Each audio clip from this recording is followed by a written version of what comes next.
Dende o Concello convocamos ese Consello Sectorial de Pesca co ánimo de abordar o problema tan grave que está sucedendo nos portos da nosa localidade, non? Nas últimas semanas estánse producindo roubos de maneira frecuente nas embarcacións dos nosos mariñeiros e, polo tanto, están xerando un impacto negativo tanto nos seus propios medios de vida, non? Que nesas embarcacións, como despois que non poden sair a faenar durante días ata que os seguros se fan cargos dos desperfectos.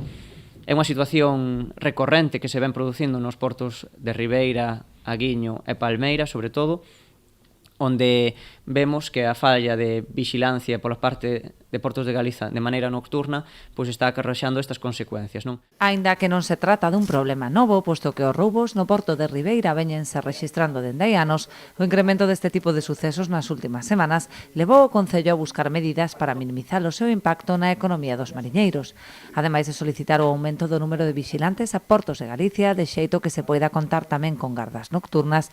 O Concello está en disposición de incrementar a frecuencia das patrullas a Policía Local na zona portuaria. Así mesmo, estudarán a adopción de outras medidas como a instalación de cámaras de videovixilancia para identificar a persoas alleas ao porto que accedan ás instalacións, exercendo así un efecto disuasorio.